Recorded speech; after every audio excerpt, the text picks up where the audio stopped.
കഴിഞ്ഞുപോയ സർക്കാരിനോട് നമ്മൾ ചോദിക്കുന്ന ഒരു ചോദ്യമുണ്ട്. 10 വർഷം നിങ്ങൾ ഇരുന്നിട്ട് നമ്മുടെ ഈ എന്ത് സൗകര്യമാണ് നിങ്ങൾ നമ്മൾക്ക് മത്സ്യത്തൊഴിലാളികൾക്ക് വേണ്ടി ചെയ്തു തന്നതെന്നുള്ളൊരു ശക്തമായ ചോദ്യം ഞാൻ ഇവിടെ വന്ന പലരോടും ഞാൻ ചോദിക്കുകയുണ്ടായി. കാരണം ഈ 10 വർഷത്തിനിടയ്ക്ക് ഈ പുലിമുട്ടിൽ മണ്ണ് വന്ന് മൂടിക്കിടക്കുന്ന ഒരവസ്ഥ, അത് വളരെ പരിതാപകരമായ ഒരു അവസ്ഥയാണ്. കാരണം എന്ന് വെച്ചാൽ അത് ട്രെഡ്ജിങ്, വർഷാവർഷം നടക്കേണ്ട ട്രെഡ്ജിങ് 5 വർഷത്തിലോ അല്ലെങ്കിൽ 10 വർഷത്തിലൊരിക്കലോ പോലും നടന്നിട്ടില്ല എന്നാണ് എനിക്ക് അറിയാൻ കഴിഞ്ഞത്. ഫവാസെ, കൊല്ലം നീണ്ടകരയിൽ മത്സ്യത്തൊഴിലാളികളെ കാണാണ്ടായ, കടലിൽ കാണാണ്ടായ മത്സ്യത്തൊഴിലാളികളുടെ കാര്യത്തിൽ സർക്കാർ അനാസ്ഥ കാണിക്കുന്നു എന്നാരോപിച്ചുകൊണ്ട് പ്രതിപക്ഷം രംഗത്ത് വരുന്നുണ്ട്. ഒരുപാട് വിഷ്വൽസ് ഒക്കെ നമ്മൾ കണ്ടു. അവരുടെ വീട്ടുകാരെ, ഇപ്പൊ കാണാണ്ടായ ജോണിന്റെ മകളാണെങ്കിൽ പോലും സർക്കാരിനെതിരെ ആഞ്ഞടിക്കുന്നതും കാര്യങ്ങളും ഒക്കെ. പക്ഷേ ആ വിഷയത്തിൽ പോലും മാധ്യമങ്ങൾ പുറത്ത് വിടാത്ത മറ്റൊരു ഭാഗം അവിടെ ഉണ്ടായിരുന്നു. ഇപ്പൊ ജോണിന്റെ, നമ്മൾ കഴിഞ്ഞ ദിവസം പറഞ്ഞിരുന്നു ഇക്കാര്യം.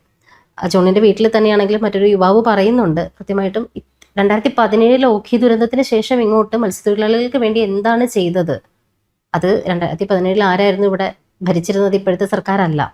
അപ്പോൾ ഇപ്പോൾ ഈ പറയുന്ന ഗൗതം കൃഷ്ണയ്ക്ക് വേണ്ടിയിട്ടുള്ള തിരച്ചിൽ ഊർജിതമാക്കിക്കൊണ്ട്, ഇപ്പോൾ ഗൗതം കൃഷ്ണയെ കാണാനില്ലാത്ത 8ാം ദിവസം അമ്മ പോലീസ് സ്റ്റേഷനിൽ ഉപരോധിച്ചു കൊണ്ടിട്ട് കുത്തിയിരുന്ന് പ്രതിഷേധം നടത്തുകയൊക്കെ ചെയ്തു. ഒരു അമ്മയുടെ വിഷമം, ഇപ്പോൾ മകനെ കാണാണ്ടാവുന്നത് അല്ലെങ്കിൽ ഉറ്റവരെ കാണാണ്ടാവുന്ന എല്ലാവരുടെയും വിഷമം നമുക്ക് മനസ്സിലാവും. അച്ഛനെ കാണാനില്ല, ആ ഒരു വിഷമം നമുക്ക് മനസ്സിലാവുന്നുണ്ട്. പക്ഷെ അതിലിടയിൽ രാഷ്ട്രീയ മുതലെടുപ്പ് നടത്താനാണ് ശ്രമിക്കുന്നത്. അതെ, ഈ ഒരു വിഷയത്തിൽ നമ്മൾ ഇതിനു മുന്നേയും നമ്മൾ ചർച്ച ചെയ്തു. ഇപ്പോ രാഷ്ട്രീയം തിരയേണ്ട ഒരു സമയമല്ല ഇത്. പകരം ആ കാണാതായ ജീവനുകളെ സംരക്ഷിക്കുക അല്ലെങ്കിൽ അവരെ കണ്ടെത്തുക എന്നുള്ളതിലേക്കാണ് പോകേണ്ടത്. അതിന് സർക്കാരിനൊപ്പം നിൽക്കുക എന്നുള്ളതാണ് പ്രതിപക്ഷത്തിനും ചെയ്യാനുള്ള കാര്യം, നമ്മൾ ജനങ്ങൾക്ക് എല്ലാവർക്കും ചെയ്യാനുള്ള കാര്യം. അതിന് പകരം സോഷ്യൽ മീഡിയ വഴി സർക്കാർ വിമർശനങ്ങളും അല്ലെങ്കിൽ അത് രാഷ്ട്രീയമാക്കിക്കൊണ്ട് ഇത്തരം ന്യൂസുകൾ പടച്ചുവിടുന്നതിനോട് കടുത്ത എതിർപ്പാണ് തോന്നിയിട്ടുള്ളത്. ഇപ്പോൾ ഇപ്പൊ ഗൗതം കൃഷ്ണയുടെ അമ്മ തന്നെ ഇപ്പൊ രംഗത്ത് വന്നിട്ടുണ്ട്. ഈ 10 വർഷമായിട്ട് ഞങ്ങൾക്ക് വേണ്ടി എന്താണ് ചെയ്തിട്ടുള്ളത്? സർക്കാരിനെ മാത്രം കുറ്റം പറഞ്ഞ് ഇങ്ങനെ ഈ ഒരു പ്രശ്നത്തിന് വഴിതിരിച്ചു വിടുകയല്ല വേണ്ടത്.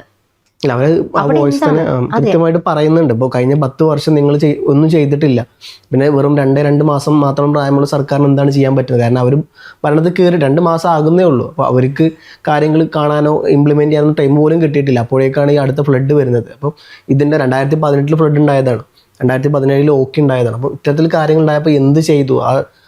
പിന്നെ മോന തോന്നുന്നു ചോദിക്കുന്നത്, SOP ഉണ്ടോ നിങ്ങൾക്ക്? ഇത്രയും കാലം നിങ്ങൾ എന്തിന്റെ അടിസ്ഥാനത്തിലാണ് നീങ്ങിയത്? അപ്പോൾ ഇതിന്റെ ഒരു വശം മാത്രം കട്ട് ചെയ്തിട്ട് പറയുന്നത്. അപ്പോൾ നമ്മൾ പെട്ടെന്ന് കാണുന്ന ഒരാൾ വിചാരിക്കുക VD സതീശൻ സർക്കാരിനെതിരെയും അതുപോലെ UDF-നെതിരെയും കാര്യങ്ങൾ പറയുന്നത്, മാധ്യമങ്ങൾ രീതിയിൽ സാധനം പ്രൊപ്പഗേറ്റ് ചെയ്യുന്നത് ഇത്തരത്തിലാണ് പറയുന്നത് എന്നുള്ളത്. പക്ഷേ ജീവന്റെ വില മനസ്സിലാക്കാണ്ടാണ് പകരം ഇത്തരത്തിലുള്ള രാഷ്ട്രീയ കുത്തിത്തിരിപ്പുകൾ മാത്രം പൊക്കി കാണിക്കുന്നത്. റീച്ചിന് വേണ്ടിയിട്ടാകാം, എന്തിനു വേണ്ടിയിട്ടും ആകട്ടെ, അല്ലെങ്കിൽ പല രാഷ്ട്രീയ അജണ്ടകളും അതിന്റെ പിന്നിൽ ഉണ്ടാവാം. പക്ഷെ ഈ കരയുന്ന ഈ വീട്ടുകാരുടെ മാനസികാവസ്ഥയെ വിറ്റ് ചൂഷണം ചെയ്യുകയാണ് ശരിക്കും ചെയ്യുന്നത്. അവർക്ക് സർക്കാരിനോടല്ല, ഇപ്പൊ നമ്മളുടെ ആണെങ്കിലും ഉറ്റവരെ കാണാണ്ടാവുമ്പോൾ നമ്മൾ ഒരിക്കലും സർക്കാരിനെ കുറ്റം പറയാനല്ല നിൽക്കുന്നത്. നമ്മൾക്ക് അവരെ തിരിച്ചു കിട്ടുക എന്നുള്ളതാണ് ഏറ്റവും വലുത്. അല്ലാണ്ട് ആരെന്ത് ചെയ്തു, ആ സമയത്ത് സഹായിക്കാൻ ആര് വരുന്നു എന്നുള്ളത് അതൊന്നും അല്ല നമ്മുടെ പ്രശ്നം. നമ്മളുടെ മനസ്സിലേക്ക് അതൊന്നും കയറില്ല ഉറ്റവരെ കാണാണ്ട് നിൽക്കുന്ന സങ്കടത്തിനിടയിൽ. അതിന് പകരം അവിടെ ചെന്നിട്ട് കുറെ ക്ലാസ് കൊടുക്കും പോലെ പറയിപ്പിക്കുകയാണ് ഇവരെ കൊണ്ട്. ഈ സർക്കാരിന്റെ വീഴ്ചകൾ എണ്ണി പറയിപ്പിച്ച് അത് ന്യൂസ് ഹെഡ്ലൈൻസ് ആയിട്ട് ആഘോഷിക്കുകയാണ് ഇവിടെ ചെയ്യുന്നത്. അതിനെതിരെയുള്ള ഒരു അടി തന്നെയാണ് ഇപ്പോൾ ഗൗതം കൃഷ്ണയുടെ അമ്മയുടെ വാചകങ്ങളിൽ വന്നിരിക്കുന്നത്. അവർ ചോദിക്കുന്നുണ്ട്, ഇപ്പൊ ഫവാസ് പറഞ്ഞതുപോലെ തന്നെ 10 വർഷം ഇവർ ചെയ്യാത്തൊരു കാര്യം, 2 മാസം പോലും തികയാത്ത ഒരു സർക്കാർ, അതിനു വേണ്ടിയിട്ട് എല്ലാവരുടെയും ജീവൻ വിലപ്പെട്ടത് തന്നെയാണ്. അവർക്ക് വേണ്ടിയിട്ട്, മത്സ്യത്തൊഴിലാളികൾക്ക് വേണ്ടിയിട്ട് കൃത്യമായിട്ടുള്ള നടപടികൾ ഇവിടെ വന്നേ പറ്റുള്ളൂ. മരിയൻ ബോട്ടുകൾ വാങ്ങിച്ചു കൂട്ടി, അതിൻ്റെയൊക്കെ ഇപ്പോഴത്തെ അവസ്ഥ എന്താണ്? ഇവർക്ക് വേണ്ടിയിട്ട് എന്ത് സംരക്ഷണമാണ് കൊടുത്തിട്ടുള്ളത്? ഇവർക്ക് വേണ്ടിയിട്ടുള്ളൊരു ഇൻഷുറൻസ് പരിരക്ഷയോ കാര്യങ്ങളോ, അല്ലെങ്കിൽ ഇവരുടെ ജീവൻ രക്ഷിക്കുന്നതിന് വേണ്ടിയിട്ട് കൃത്യമായ ഇടപെടലുകൾ വേണം. അതിനുള്ളൊരു ടൈം ഗ്യാപ്പ് ഈ പറയുന്ന ഇപ്പോൾ വന്നിരിക്കുന്ന സർക്കാരിന് കിട്ടിയിട്ടില്ല. അതിലേക്ക് അവർ ഇനിയും വന്നില്ലെങ്കിൽ, അവരുടെ മുന്നിൽ കിടക്കുന്ന 5 വർഷത്തിൽ അവരിതിനൊരു മാറ്റം വരുത്തട്ടെ. പക്ഷെ അതിനു മുന്നേ നമുക്കിപ്പോൾ കൺക്ലൂഡ് ചെയ്യാനുള്ളൊരു വിഷയം എന്ന് പറഞ്ഞാൽ, ആദ്യം സോൾവ് ചെയ്യേണ്ടത് ഈ കാണാതായവരെ കണ്ടുപിടിക്കുക എന്നുള്ളതാണ്. അവരുടെ കാര്യത്തിൽ തീരുമാനം ഉണ്ടാക്കുക എന്നുള്ളതാണ്. സതീശൻ തന്നെ വാർത്താ സമ്മേളനത്തിൽ കാര്യങ്ങൾ കൃത്യമായിട്ട് പറഞ്ഞിട്ടുണ്ട്. നിലവിൽ സംസ്ഥാന സർക്കാരിന് ഒരു SOP ഇല്ല എന്നുള്ളത്. കാരണം ഇതുവരെ ഒരു സാധനം ഇല്ലാണ്ടാണ് ഒരു 10 വർഷം കേരളത്തെ ഭരിച്ചുകൊണ്ട് പോയത്. അപ്പം ഇനി മുതൽ കൃത്യമായിട്ടുള്ള കാര്യങ്ങൾ ഉണ്ടാവും എന്നുള്ളത്. ഇപ്പോൾ നമ്മൾ മുമ്പ് ചർച്ചയിൽ പറഞ്ഞു, മറൈൻ ആംബുലൻസുകളൊക്കെ ഏകദേശം 3ഓളം ആംബുലൻസുകളുണ്ട്. അതിപ്പോൾ പലതും കട്ടപ്പുറത്താണ് എന്നൊക്കെ പറയുന്നുണ്ട്. അന്ന് സാധനങ്ങൾ വാങ്ങിച്ച് കൂട്ടിയെന്നല്ലാണ്ട് നമ്മൾ പണ്ടൊരു ബസ് വാങ്ങിച്ചായിരുന്നല്ലോ നവകേരള യാത്രക്ക് പോയത്. അപ്പോൾ അതിപ്പം അവിടെ കട്ട കയറിയിരിക്കുന്നുണ്ട്. നമ്മുടെ കെ മുരളീധരന്റെ ഭാഷയിൽ പറഞ്ഞ നവകേരള കക്കൂസ് ബസ്. അപ്പം ഇത്തരത്തിലുള്ള സാധനങ്ങളൊക്കെ വാങ്ങിക്കൂട്ടുന്നുണ്ട്. ബസ്, മറൈൻ ആംബുലൻസുകളൊക്കെ ഞാനൊക്കെ വലിയ സംഭവത്തോടെ കണ്ട്. കാരണം മറൈൻ ആംബുലൻസ് എന്നൊക്കെ നമ്മൾ വിചാരിക്കുന്നതിനപ്പുറം എന്തെങ്കിലും പറ്റിക്കഴിഞ്ഞാൽ കൃത്യമായിട്ട് അവിടെ തന്നെ വെച്ചുകൊണ്ട് ഫസ്റ്റ് എയ്ഡും ശുശ്രൂഷയൊക്കെ കൊടുക്കാൻ വേണ്ടിയിട്ടുള്ള സെറ്റപ്പാണ് ചെയ്ത് വെച്ചിട്ടുള്ളത്. പക്ഷേ അതൊക്കെ ഈ പറഞ്ഞ പോലെ തട്ടുംപുറത്ത് കയറി നിൽക്കുകയാണെന്ന് പറയുമ്പോൾ ഒന്നിനും പറ്റാണ്ട് സാധനങ്ങൾ വാങ്ങിച്ച് കൂട്ടുന്നുണ്ട്, പക്ഷേ അത് സിസ്റ്റമാറ്റിക്കായിട്ട് റൺ ചെയ്യാൻ ഇവരെ കൊണ്ട് പറ്റുന്നില്ല എന്നുള്ളതാണ്.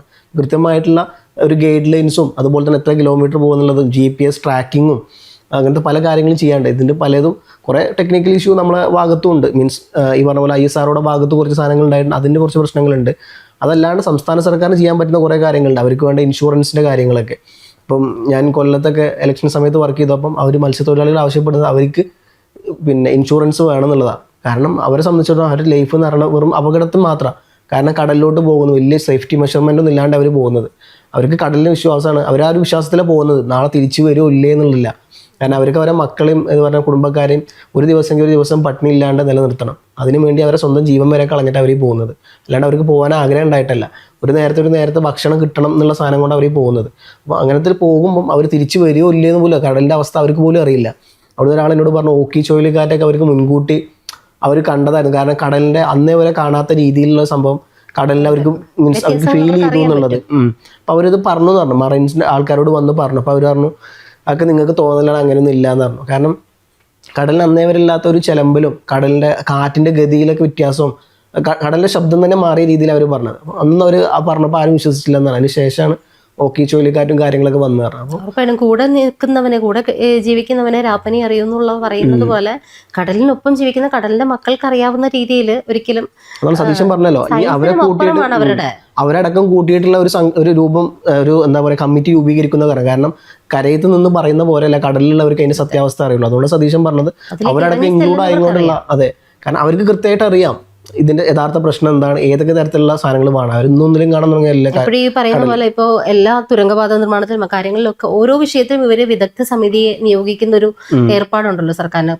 മാറി മാറി വരുന്ന സർക്കാരുകളെല്ലാം ചെയ്യുന്ന ഒരു കാര്യമാണ്. പക്ഷെ ഇവിടെ വിദഗ്ധ സമിതിക്കൊപ്പം വേണ്ടത് അവിടെ ആ മണ്ണിൽ കളിച്ച് വളർന്ന അല്ലെങ്കിൽ കടലിന്റെ കാര്യത്തിലാണ് കടലിലേക്ക് ഇറങ്ങി ചെല്ലുന്ന ആ സാധാരണക്കാരെ കൂടി ഉൾപ്പെടുത്തിക്കൊണ്ടുള്ളതായിരിക്കണം വിദഗ്ധ സമിതി. അല്ലാണ്ട് കുറെ സയൻസ് പഠിച്ച സയന്റിഫിക് ആയിട്ടുള്ള സയൻസുകൾ മാത്രം ഉൾപ്പെടുത്തിക്കൊണ്ട് ഓഷ്യൻ സ്റ്റഡീസ് എന്നൊക്കെ പറയുമ്പോൾ ഇവര് കടലിൽ പോയി കുറച്ച് സാധനങ്ങൾ എടുത്തുകൊണ്ടും ബാക്കി ലാബ് അത് ഇവരെല്ലാം പോയി എടുത്തുകൊണ്ടിരുന്നത്. ഇപ്പം മത്സ്യത്തൊഴിലാളികൾക്ക് പൈസ കൊടുത്ത് അവരെ കൊണ്ട് പല സാധനങ്ങളും എടുപ്പിച്ച് പോയത്. പിന്നീട് ലാബിൽ കൊണ്ടുപോയി ടെസ്റ്റ് ചെയ്യാണ്. എന്നിട്ട് ഇവർ പറയും ഞങ്ങൾ വലിയ ഓഷ്യൻ സ്റ്റഡീസ് ആണ്, ഞങ്ങൾക്ക് കൃത്യമായിട്ട് അറിയാം കടലിൽ എന്ത് നടക്കുന്നു എന്നുള്ളത്. നല്ലൊരു ബ്ലോക്ക് മാറ്റാൻ വേണ്ടിയിട്ടൊരു ആകാശപാത ഫ്ലൈ ഓവർ പണിയുമ്പോൾ പോലും അതിലും നന്നായിട്ട് ഇപ്പൊ പറയുന്ന ഈ ശ്രീധരനെ പോലുള്ളവരെക്കാളും നന്നായിട്ട് ഇവിടെ സാധാരണ ഓട്ടോ ഡ്രൈവേഴ്സിനോട് ചോദിച്ചാൽ അവർക്കറിയാൻ പറ്റും ഏത് രീതിയിൽ എങ്ങോട്ടേക്ക് റൂട്ട് മാറ്റി വിട്ട് കഴിഞ്ഞാൽ എങ്ങനെ ഏത് രീതിയിൽ ബ്ലോക്കിനെ നിയന്ത്രിക്കാം കാര്യങ്ങളൊക്കെ. അപ്പോൾ ഓരോ മേഖലയിലും അടിത്തട്ടിലുള്ള സാധാരണക്കാർക്ക് പറഞ്ഞു കൊടുക്കാൻ പറ്റുന്നത്രയും ഈ ഒരു വിദഗ്ധ സമിതിക്കും പറ്റും എന്ന് എനിക്ക് തോന്നുന്നില്ല. അപ്പൊ വി ഡി സതീശൻ പറഞ്ഞ ആ പോയിന്റ് ഏറ്റവും വാലിഡ് ആയിട്ടുള്ള വാല്യൂ ഉള്ളൊരു കാര്യം തന്നെയാണത്. ഇവരെ കൂടി ഉൾപ്പെടുത്തിക്കൊണ്ട് ഇവർക്ക് വേണ്ട പരിഹാരം എന്താണെന്നുള്ളത് നോക്കുകയാണ് വേണ്ടത്. പക്ഷെ ഇപ്പൊ പറയുന്ന ഇപ്പൊ ജോണിന്റെ മോളാണെങ്കിലും ആ പൊട്ടിത്തെറിയിൽ പറയുന്നത് അച്ഛനെ കാണാത്തൊരു മോളുടെ പറയുന്ന സ്വാഭാവികമായിട്ടുള്ള ആ കുട്ടിയെ ഒരിക്കലും എനിക്ക് വിമർശിക്കാൻ പറ്റില്ല. ഇപ്പോ അച്ഛൻ ജീവനെ പോലെ കരുതുന്ന ഒരാളെ കാണാനില്ല എന്ന് പറയുമ്പോൾ ഒരാളുടെ മാനസിക നില തകർന്നുകൊണ്ട് പറയുന്ന കാര്യങ്ങളായിരിക്കും. പക്ഷെ അതിനെ രാഷ്ട്രീയമാക്കി മാറ്റിക്കൊണ്ട് ആ കുഞ്ഞിനെ വെച്ചുകൊണ്ട് കാണിക്കുന്ന ഒരു കാര്യങ്ങള് ആ കുട്ടി അത് രാഷ്ട്രീയം കളിച്ചതോ എങ്ങനെയോ ആയിക്കോട്ടെ, രാഷ്ട്രീയം കളിച്ചു എന്നൊന്നും ഞാൻ ഒരിക്കലും വിശ്വസിക്കുന്നില്ല. അച്ഛനെയാണ് കാണാണ്ടിരിക്കുന്നത്. ഇപ്പോൾ ഗോകുലിന്റെ അമ്മയാണെങ്കിലും പോലീസ് സ്റ്റേഷനിൽ പോയിരുന്ന് പ്രതിഷേധം കാണിക്കുന്നത് അവരുടെ മകനെ കിട്ടാൻ വേണ്ടിയിട്ടാണ്. അല്ലാണ്ട് രാഷ്ട്രീയമായിട്ട് ഒരു സർക്കാരിനെതിരെയുള്ള ഒരു കാര്യമല്ല ഇവരാരും കാണിച്ചു കൂട്ടുന്നത്. പക്ഷെ മാധ്യമങ്ങൾ ഉൾപ്പെടെ കാണിച്ചു വെക്കുന്നത്, സൈബർ ഹാൻഡിലുകൾ കാണിക്കുന്നത് ഇതിനെയൊക്കെ രാഷ്ട്രീയമായിട്ട് മാത്രം. ഇവരുടെയൊക്കെ ആവശ്യം രാഷ്ട്രീയ പകപോക്കലുകൾ മാത്രമാണ്. ഉറ്റവർ നഷ്ടപ്പെട്ടവർക്ക് മാത്രമേ അതിന്റെ വിലയും തീയും അറിയുള്ളൂ. അവരുടെ സങ്കടങ്ങൾ എടുത്തിട്ട് ഇത്തരത്തില് ആക്കിക്കൊണ്ടിരിക്കുന്നവർക്ക് നേരെയാണ് നമുക്ക് പുച്ഛം തോന്നുന്നത്.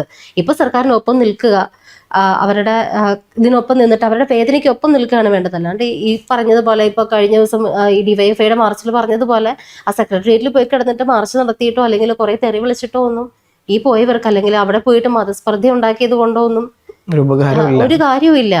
അവരെ തിരിച്ചു കിട്ടാൻ വേണ്ടിയിട്ടുള്ള പ്രാർത്ഥനകൾ അല്ലെങ്കിൽ അവർക്ക് വേണ്ടിയിട്ട് എന്തെങ്കിലും extra ചെയ്യാൻ അതിനുള്ള പറ്റുമോ എന്നുള്ളത്. നടപടികളിലേക്ക് കടക്കുകയാണ് വേണ്ടത്. അതുവരേക്കും ഈ രാഷ്ട്രീയം പറച്ചിൽ നമുക്ക് അവസാനിപ്പിക്കാം എന്നാണ് ഞാനും കരുതുന്നത്. ഇപ്പം കൃത്യമായിട്ട് ഈ പറഞ്ഞ പോലെ അവർക്ക് രാജ്യസഭയിൽ എംപിമാരുണ്ട്, ലോക്സഭ എംപിമാരുണ്ട്. അപ്പോൾ കൃത്യമായിട്ട് അത് സെൻട്രൽ ഗവൺമെന്റിന്റെ മേലിൽ പ്രഷർ ചെലുത്താൻ വേണ്ടിയിട്ടുണ്ടെങ്കിൽ അവർ ഇത്തരത്തിലുള്ള രാഷ്ട്രീയം ഉപയോഗിക്കേണ്ടത്, അല്ലാണ്ട് ഈ കുത്തിത്തിരിപ്പ് ഉണ്ടാക്കാൻ വേണ്ടല്ലോ. ഇപ്പോൾ കേന്ദ്രത്തിന്റെ കയ്യിലാണ് ഈ നേവിയും കാര്യങ്ങളൊക്കെ ഇരിക്കുന്നത്. അപ്പോൾ സ്വാഭാവികമായിട്ടും ഇവർ എംപിമാരെ വെച്ചിട്ട് രാജ്യസഭ എംപിമാർ, ലോക്സഭ എംപിമാരൊക്കെ വെച്ചിട്ട് കേന്ദ്ര സർക്കാരിന്റെ മേലിൽ സമ്മർദ്ദം ചെലുത്താൻ എന്നുള്ള സാധനം ചെയ്യേണ്ടത്. കാരണം ഞങ്ങൾ സ്റ്റേറ്റിനെ ബാധിച്ച കാര്യമാണ്, ഇത് കൃത്യമായിട്ട് ഇടപെടണം എന്നുള്ള തരത്തിൽ അവർക്ക് ഈ പറഞ്ഞ പോലെ പല നേതാക്കന്മാരെ ഡൽഹിയിലത്തെ കാര്യങ്ങൾ നോക്കാൻ വേണ്ടി മാത്രം ഏൽപ്പിച്ച കുറേ ആൾക്കാരുണ്ടായിരുന്നു. അപ്പോൾ ഇത്തരത്തിലുള്ള ആൾക്കാരുണ്ടെങ്കിൽ അവർ അങ്ങനത്തെ കാര്യങ്ങൾ കൃത്യമായിട്ട് കോർഡിനേഷൻ ചെയ്യേണ്ടത്. എന്നിട്ട് അതിന്റെ ക്രെഡിറ്റ് അവരെടുത്തോട്ടെ. കാരണം അവർക്ക് പറയാം ഞങ്ങൾ കൃത്യമായിട്ട് ഇടപെട്ടതിന്റെ ഭാഗമായിട്ടാണ് ഇവർ വന്നത് എന്നുള്ളതോ. അതിന് ഓക്കെ. പക്ഷെ ഇങ്ങനെ കാണാതായവർ ആദ്യം കണ്ടുപിടിക്കട്ടെ, അതിനുശേഷം ഉറപ്പായിട്ടും നടപടി വേണം. മത്സ്യത്തൊഴിലാളികളുടെ ജീവന് സംരക്ഷണം നൽകുന്ന രീതിയിലുള്ള കാര്യങ്ങൾ എന്തായാലും നടത്തിയേ പറ്റുള്ളൂ. പക്ഷെ അതിന് മുന്നേ ഈ രാഷ്ട്രീയം നിർത്തിയിട്ട് ആദ്യം ഈ ഇപ്പം നടന്നുകൊണ്ടിരിക്കുന്ന സംഭവത്തിന് അല്ലെങ്കിൽ അവരുടെ ആ കണ്ണീരിനൊരു അറുതി വരട്ടെ, അതിനുശേഷം രാഷ്ട്രീയം പറയാം ആരാണെങ്കിലും.